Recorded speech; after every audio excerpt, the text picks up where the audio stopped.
Fé com o pastor Eduardo dos Santos e fé para vencer.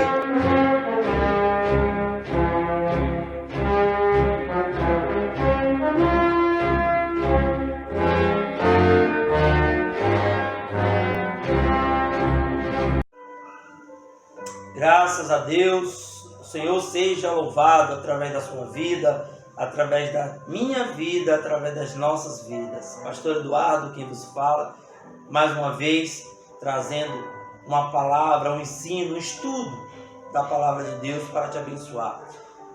Quero dizer aos irmãos que quem está assistindo as mensagens, está vendo que no final do vídeo eu estou deixando lá o nome da igreja, cidade e o meu contato pessoal para falar. Quem desejar tirar uma dúvida, me ligue.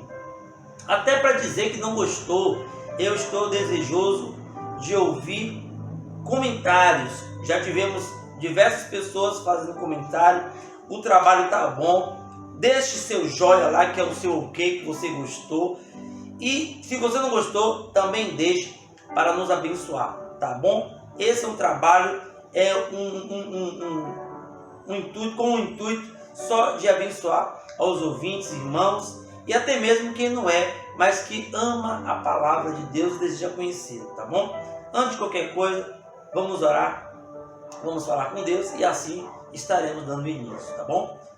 Santíssimo Deus, Pai Celestial, o Senhor é a nossa força, o Senhor é o nosso escudo, a nossa fortaleza, o nosso socorro bem presente na angústia. Ó Deus amado, toma-nos em tuas mãos, Senhor. Nos ajuda nesta caminhada. Senhor, toma os teus filhos nas tuas mãos, abrindo o entendimento de cada um deles. Esforça a nossa coragem e que eles possam ser abençoados ao ouvir esta palavra, no nome do Senhor Jesus Cristo. Amém? Graças a Deus. Vamos abrir a palavra de Deus na carta de Paulo aos Coríntios, dando continuidade às 3 mensagens que foram pregadas: livro da vida do Cordeiro, livro da vida, nomes cortados ou riscados. Terceiro, aqueles que estavam diante do trono branco. Tá vendo? Quem são esses que estarão lá diante do trono branco? A noiva, ela não entrará no julgamento, porque ela sentará no trono com o Senhor Jesus, porque a noiva julgará a terra. E é exatamente sobre isso que eu vou estar falando. Então vocês, se vocês quiserem compreender, pegue do primeiro livro, da primeira mensagem até a última, que é as classes de pessoas que estarão no julgamento. E eu queria falar neste momento a respeito da noiva e a respeito dos 2 julgamentos. Só para trazer um esclarecimento. Eu falei julgamento, mas é sobre as 2 ressurreições. Então, essas pessoas vão ressuscitar para o julgamento. E quem irá para o julgamento? Então, vamos falar um pouquinho sobre isso. 1 Coríntios, capítulo 6, verso 23. Me acompanha aí. 1 Coríntios 6, do 2 ao 3. Do 2 ao 3. Diz assim: Paulo censura o litígio entre os irmãos. Ouçam algum de vós, tendo algum negócio contra outro, ir a juízo perante os injustos e não perante os santos. Não sabeis vós que os santos hão de julgar o mundo? Quem vai julgar o mundo? Os santos. Quem são esses?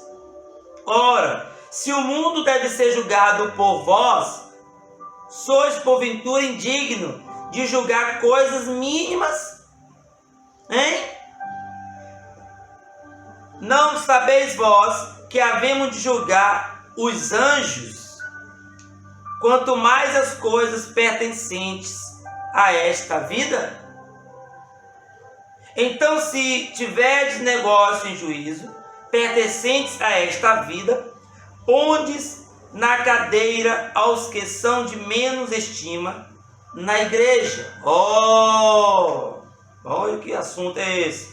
Para vos envergonhar, o digo, não há, pois, entre vós sábio, nem mesmo um que possa julgar entre seus irmãos, mas o irmão vai a juízo com o irmão, e isso perante infiéis. Na verdade, é já realmente uma falta entre vós, terdes demandas um contra os outros, porque não sofreis antes a injustiça, porque não sofreis antes o dano.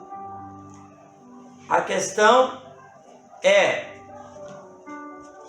vocês preferem cometer uma injustiça ou sofrer um dano contra o seu irmão, contra o seu próximo? Uma certa vez eu ouvi uma situação em que uma pessoa pediu 2, 3 reais, um exemplo, pediu uma ajuda dizendo que era para tomar um café. Aí você vê a cara da pessoa, você diz, meu Deus, esse rapaz vai usar droga, eu não vou dar. Ah, esse rapaz vai beber, eu não vou dar. Só que nós estamos fazendo um pré-julgamento, correto? O que acontece? Nós cometemos a injustiça e dizemos, não vou dar porque você vai usar droga, ou nós sofremos o dano? Qual é o tipo do dano? É melhor você sofrer o dano, aquela pessoa até mesmo usar a droga que ele queria e não tomar o café, ou você cometer a injustiça e na verdade aquela pessoa queria tomar o café. Então, ou você condena ela, ou você sofre o dano. Então eu aprendi que é melhor a gente sofrer o dano do que a gente cometer injustiça julgando aquela pessoa. A coisa é séria. Então vamos lá. Existe somente apenas duas ressurreições. Existe apenas duas ressurreições. Primeira, pastor Eduardo, qual é a primeira ressurreição? A primeira ressurreição é a ressurreição dos santos, aqueles que irão ao encontro de Jesus Cristo nos ares. A Bíblia nos diz que os mortos em Cristo ressuscitarão primeiro e encontrarão com Ele nos ares. Nós cremos em arrebatamento. Existem igrejas que não creem em arrebatamento, mas nós cremos no arrebatamento porque a Bíblia diz que haverá o rapto da sua noiva, tá bem? Então os santos são os eleitos de Deus, são os escolhidos de Deus que estarão julgando até mesmo os homens e principalmente também os anjos. Todos serão julgados pela noiva. É por isso que ela está no livro da vida do Cordeiro. Você vê que é uma compartição separada, é um setor separado do livro da vida. Na verdade, dentro dele, né, irmão? Vocês estão me entendendo? É dentro do livro. É porque a gente costuma usar a expressão setor. É um livro, né? E dentro desse livro tem setores. Então, são separados dentro do livro. Então, vamos lá. Então, nós temos as duas ressurreições. Não há outro lugar onde eles possam ressuscitar. Veja comigo, no livro de Apocalipse, capítulo 3, verso 21. Ao que vencer, lhe concederei que se assente comigo no meu trono, assim como eu venci e me assentei com meu Pai no seu trono. Então você entende que a primeira ressurreição é a ressurreição aonde os santos, aqueles que foram eleitos, escolhidos por Deus, estarão com Ele na boda do Cordeiro. E no período da boda do Cordeiro haverá grande tribulação e haverá também a ministração dos dois mensageiros vestidos de pano de saco que estarão pregando para os 144 mil remanescentes. tendo a boda do Cordeiro, o casamento, então nós entramos no milênio. Nós entramos no milênio e após o milênio nós entraremos na segunda ressurreição, aonde todos vão ressuscitar. Observe que na primeira ressurreição ressuscita os santos em Cristo, mas a segunda ressurreição haverá o julgamento e todos estarão presentes diante do rei. Por que rei? Porque agora sim eu posso dizer que Jesus é rei, porque houve o casamento. Então, primeiramente ele veio como filho do homem, profeta. Ele veio como filho de Deus, que no caso aí agora ele vem para buscar a sua noiva. E na sua terceira vinda ele vem para o julgamento. Tá bom? Então vamos lá. Trono branco, ressurreição. Antes que se qualificam para a primeira ressurreição, a noiva não estão no julgamento. Vamos ler novamente. Aqueles que se qualificam para a primeira ressurreição, aí vem, abre parênteses, a noiva, fecha parênteses, não estão no julgamento. João 5, 24 diz assim: na verdade eu vos digo que quem ouve a minha palavra e crê naquele que me enviou tem vida eterna. Tem vida eterna. Isto é, o crente já é o recipiente da vida eterna, que ele tem em sua possessão agora, e não entrará em condenação, como diz aquele hino, né? Nenhuma condenação há para quem está em Cristo, cuja vida coberta está pelo sangue que verteu da cruz. E também Gálatas diz que nenhuma condenação há para os que estão em Cristo Jesus, tá bom? Ele diz que nenhuma condenação, não entrará em julgamento, é o que realmente é dito, mas passou permanentemente da morte para a vida. João 5, 24. No João 5, no mesmo aí capítulo, do 28 ao 29, ele diz: não vos maravilheis disto, porque vinha a hora em que todos os que estão no sepulcro ouvirão a sua voz, e os que fizeram bem sairão para a ressurreição da vida. Olha aí que coisa interessante. E os que fizeram bem sairão para a ressurreição da vida. Primeira ressurreição. Observe que pessoas que fizeram obras, pessoas que serviram a Deus com fidelidade, aqueles que foram eleitos, escolhidos por Deus, esses serão ressuscitados primeiro. Eles estarão diante de Deus em primeiro lugar, passando pela boda do Cordeiro. E aí vem a segunda ressurreição, que é o julgamento. E os que fizeram mal, olha aí, e os que fizeram mal para a ressurreição da condenação. Então aí se trata do julgamento. Ora, todos sabemos que João 5, 28 e 29 não é o arrebatamento. Somente os mortos em Cristo levantarão das sepulturas aquele tempo, irão em companhia da noiva viva que ainda está na terra.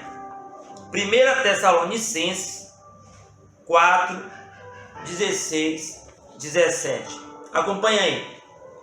Porque o mesmo Senhor descerá do céu com alarido e com voz de arcanjo e com trombeta de Deus, e os que morreram em Cristo ressuscitarão primeiro, ou seja, ressuscitarão na primeira ressurreição. Depois nós,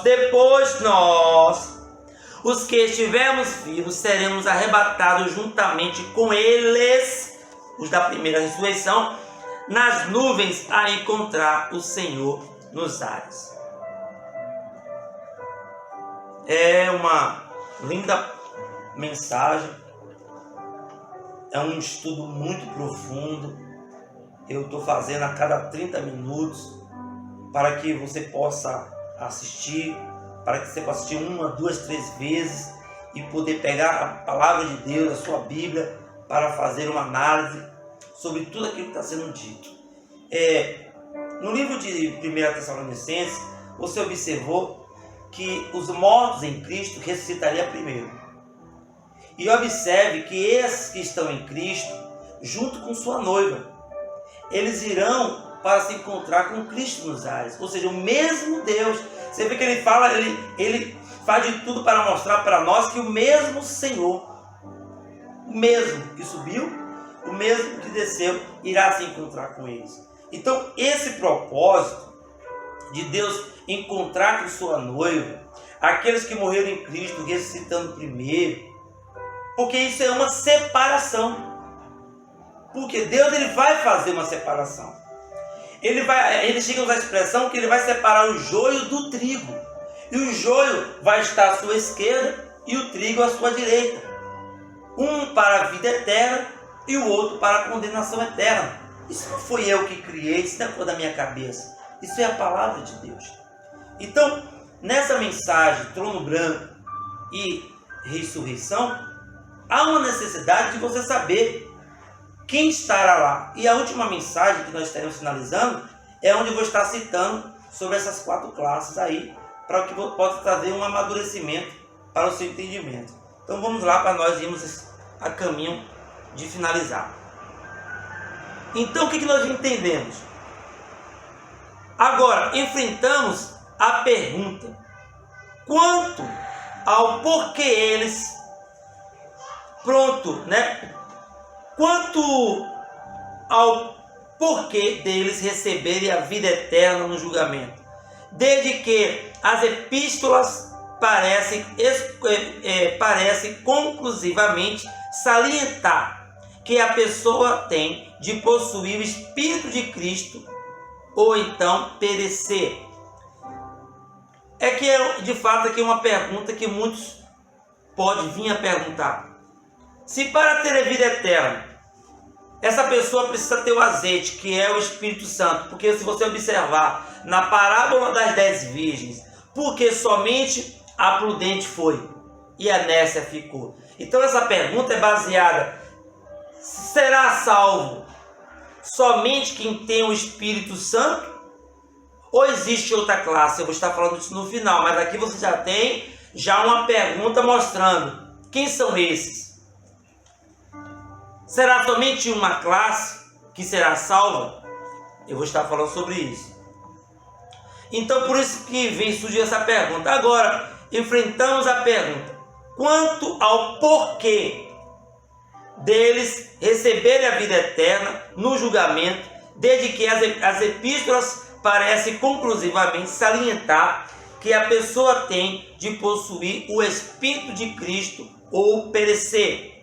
Paulo não se esquiva desta verdade, porque ele muito claramente diz em Filipenses 3, verso 11, Paulo diz: para ver se de alguma maneira posso chegar à ressurreição dos mortos. Aí você diz assim: por que Paulo expressou isto? Eu citei isso em uma mensagem anterior. Por que Paulo usou essa expressão? Para ver se de alguma maneira posso chegar à ressurreição dos mortos. Paulo não falou isso da segunda ressurreição, porque automaticamente todos estarão na segunda. Todos estarão lá na segunda ressurreição. Se a primeira ressurreição é a ressurreição dos justos, a segunda ressurreição é de todo mundo. Aqueles que praticaram o bem ou o mal estarão lá. Então Paulo não se tratou da segunda, Paulo se tratou da primeira. Ora, essa declaração é muito específica. Todos nós sabemos que todos estaremos numa ressurreição, quer queiramos ou não. Todos seremos ressuscitados. Assim, Paulo dificilmente podia dizer se de alguma maneira posso chegar à ressurreição dos mortos. A verdade da matéria é, ele não está dizendo isto. A leitura literal é, se de alguma maneira eu posso chegar fora da ressurreição dos mortos. Isto não é chegar à segunda ressurreição ou ressurreição geral, mas chegar à primeira ressurreição, da qual é dito. Então, segunda ressurreição, todos nós estaremos lá. Então, Paulo está se referindo da primeira ressurreição. Amém? Vamos lá. Bem-aventurados e santos aquele que tem parte na primeira ressurreição. Sobre estes não tem poder a segunda morte, mas serão sacerdotes de Deus e de Cristo, e reinarão com ele 1000 anos. Milênio. A primeira ressurreição não tem nada a ver com a segunda morte. Esta é ao fim do 1000 anos, quando todo o resto dos mortos viverá de novo. Haverá naquele dia aqueles que irão para a vida eterna e aqueles que serão lançados na segunda morte. Ora, não precisamos fazer conjecturas quanto àqueles que na segunda ressurreição receberão a vida. É-nos dito que será dada a eles na base de que tenham sido bons irmãos. Aqueles que são ressuscitados e lançados no lago de fogo serão tratados desta maneira por causa de seu mau trato aos irmãos. Desde que esta é a palavra de Deus, nós simplesmente a aceitamos. Não há argumento aqui, simplesmente uma declaração de fato. Então, meus irmãos, não há outro caminho. Ou você é cristão, ou você não é cristão. Ou você é trigo, ou você é joio. Ou você é bode, ou você é ovelha. Duas ressurreições, um trono branco. Pessoas estarão diante do trono branco. Sua noiva estará lá para julgar a terra e os anjos. E eu vou mostrar 4 classes na próxima mensagem, finalizando essas 5 etapas do livro da vida do Cordeiro, livro da vida. Como do princípio vocês vão acompanhando, que é apenas um livro, tá bom? Então, que o Senhor continue abençoando vocês. Estamos fechando aqui. Você vê que eu não preciso ficar criando coisas, porque para falar do trono branco, ele é simples. Não precisamos inventar coisas. Essa última parte, que será na próxima mensagem, que será as 4 classes de pessoas que estarão lá, é onde estarei fechando. E aqui nós falamos das 2 ressurreições, que é a ressurreição dos santos e eleitos por Deus, e a segunda ressurreição, que é o julgamento, tá bom? Deus te abençoe, Deus continue nos abençoando, no nome do Senhor Jesus Cristo. Vamos orar agradecendo em nome de Jesus. Senhor Deus, o Senhor tem sido bom para com os teus filhos. Continua abençoando cada um deles, e que eles possam dia após dia desejar conhecer a tua palavra, e que o Senhor possa me usar humildemente para eles, Senhor. Toma-nos em tuas mãos, nos guarda, nos protege, Senhor, nesses dias que está por vir. Ajuda o teu povo, no nome do Senhor Jesus Cristo, tá bom? Amém? Deus te abençoe e te guarde, no nome do Senhor Jesus Cristo.